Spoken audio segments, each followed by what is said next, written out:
സ്വകാര്യ മേഖലയിലെ നഴ്സുമാർ അനുഭവിക്കുന്ന വലിയ പ്രതിസന്ധികൾ അത് കഴിഞ്ഞ 2 ദിവസമായിട്ട് ചർച്ചയായിക്കൊണ്ടിരിക്കുകയാണ്. ഇന്നിപ്പോൾ അവരുടെ വലിയ സമരം, സ്വകാര്യ ആശുപത്രികളിലെ നഴ്സുമാരുടെ സംഘടന UNA വലിയ ഒരു സമരം ഇന്ന് തിരുവനന്തപുരത്ത് സംഘടിപ്പിക്കുകയാണ്. അപ്പോൾ ഇതിന്റെ വാർത്തകൾ ഇന്നലെ മുതൽക്ക് തന്നെ റിപ്പോർട്ടർ TVയും സംരക്ഷണം ചെയ്യുകയും ചെയ്തിട്ടുണ്ടായിരുന്നു. ഇന്നിപ്പോൾ ഈ സമരത്തിന്റെ ഭാഗമായി തന്നെ KIMS Krishna institute of medical science അവർ ആവശ്യപ്പെടുന്ന 40,000 രൂപ എന്നുള്ള അടിസ്ഥാന വേതനം അത് നൽകുവാൻ വേണ്ടി തയ്യാറായിരിക്കുകയാണ്. ഇപ്പോൾ അവർക്ക് 40,000 രൂപ നൽകാൻ തീരുമാനിച്ചിരിക്കുകയാണ്. ഇന്നത്തെ ഇതിനെ ഞാൻ വന്നത് എൻ്റെ പേഴ്സണലി ഇതിലാണ്. കാരണം ഞാൻ ഇവർ ഒരുപാട് സ്നേഹിക്കുന്ന ആൾക്കാരാണ്. ഞാൻ കഴിഞ്ഞ 20 വർഷത്തെ ആരോഗ്യ മേഖലയിലുണ്ട്. എൻ്റെ കൂടെ അഹോരാത്രം വർക്ക് ചെയ്യുന്ന ആൾക്കാരാണ് ഇവർ. അപ്പോൾ അവരുടെ ആവശ്യത്തിന് വേണ്ടി സമരം ചെയ്യുമ്പം കണ്ടില്ലെന്ന് നടിക്കാൻ ഒരു മാനേജ്മെൻറ്റ് എനിക്ക് പറ്റില്ല. ഇനി ഞാനിതിൻ്റെ പേഴ്സണൽ രീതിയിൽ പറഞ്ഞു, ഞാൻ സ്ഥാപനത്തിന് ബന്ധപ്പെട്ട ഒന്നുമല്ല. Krishna institute of medical science government declare ചെയ്ത ഓർഡർ വന്നതിൽ ഇമ്മീഡിയറ്റ്ലി ആദ്യം നടപ്പിലാക്കുന്ന ആൾക്കാർ നമ്മളായിരിക്കും. അതിൽ യാതൊരു സംശയവും വേണ്ട. പക്ഷേ ഇത് ഒരു ആശുപത്രിക്ക് മാത്രമായിട്ട് നടക്കാൻ പറ്റുന്ന കാര്യമല്ലല്ലോ. ഇതിൻ്റെ ഒരു പൊതുവായ തീരുമാനത്തിലേക്ക് എത്തണം. ആ പൊതുവായ തീരുമാനം എത്താൻ വേണ്ടി നമ്മളെല്ലാവരും സഹകരിക്കാൻ തയ്യാറാണ്. എന്തൊക്കെ പറഞ്ഞാലും ഒരു ഹോസ്പിറ്റലിൽ നേഴ്സ് ഇല്ലാണ്ട് നടത്താൻ പറ്റില്ല. അപ്പോൾ നേഴ്സിന് അർഹതപ്പെട്ട സാലറി നിർബന്ധമായിട്ടും വേണം. അത് എത്ര വേണം എന്നുള്ളത് എനിക്കൊന്ന് എല്ലാവരും ഒരു പൊതുവായി എടുക്കേണ്ട തീരുമാനമാണ്.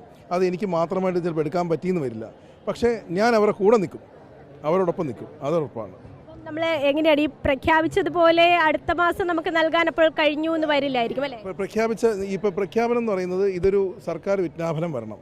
സർക്കാർ വിജ്ഞാപനം വന്നു കഴിഞ്ഞാൽ മാത്രമേ സ്വകാര്യ ആശുപത്രികൾക്ക് ഇത് കൊടുക്കാൻ പറ്റുള്ളൂ. ആ സർക്കാർ വിജ്ഞാപനം വരാനുള്ള ശ്രമം നമ്മളും അവരുടെ കൂടെ ഉണ്ടാവും. അത് വരുത്തണമെന്നാണ് എൻ്റെ ആവശ്യം. അതിന് നിങ്ങളെപ്പോലെ മാധ്യമങ്ങളും കൂടെ ഉണ്ടാവണം. പിന്നെ ഞാനിപ്പോഴും പറയുന്ന പോലെ അവരെ മാറ്റി നിർത്താൻ പറ്റുന്ന ആൾക്കാരല്ല. അവർ ഹോസ്പിറ്റൽ നടക്കണമെങ്കിൽ ഏറ്റവും കാതലായ ഒരു ഏരിയയാണ് നഴ്സിംഗ്. ഒരിക്കലും അവരെ കണ്ടില്ലെന്ന് നടിക്കാൻ പാടില്ല. നമ്മുടെ ഇൻസ്റ്റിറ്റ്യൂട്ട് എവിടെയാണ് പ്രവർത്തിക്കുന്നത്? നമുക്കിപ്പോൾ കേരളത്തിൽ 2 ആശുപത്രികളാണ് ഇപ്പോൾ നിലവിൽ തുടങ്ങിയിരിക്കുന്നത്. ഒന്ന് കൊല്ലം ജില്ലയിലെ കരുനാഗപ്പള്ളിയിലും കണ്ണൂർ ജില്ലയിലുമാണ്. ബാക്കിയുള്ള 6-7 ആശുപത്രികൾ ഇനി വരും വർഷങ്ങളിൽ വരും.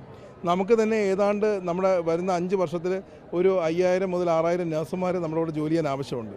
അപ്പം ഇനിയും പുതിയ ആൾക്കാർ ഈ ഇൻഡസ്ട്രിയിൽ വരണം അല്ലേ? പുതിയ കുട്ടികൾ ഇതിൽ വരണം. എന്നാൽ മാത്രമേ നമുക്കെല്ലാം ജോലി ചെയ്യാൻ ആൾക്കാരുണ്ടാവുള്ളൂ.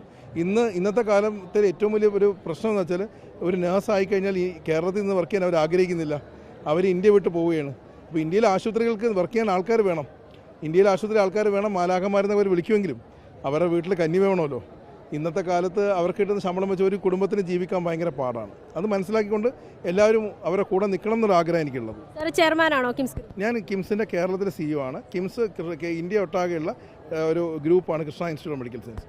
ഇന്നത്തെ ഈ തീരുമാനം എൻ്റെ തീരുമാനമാണ്. അത് ഒരിക്കലും കിംസിൻ്റെ തീരുമാനമാണെന്ന് എനിക്ക് പറയാനൊക്കില്ല. ഞാനിവരുടെ കൂടെ ഉണ്ടാവും.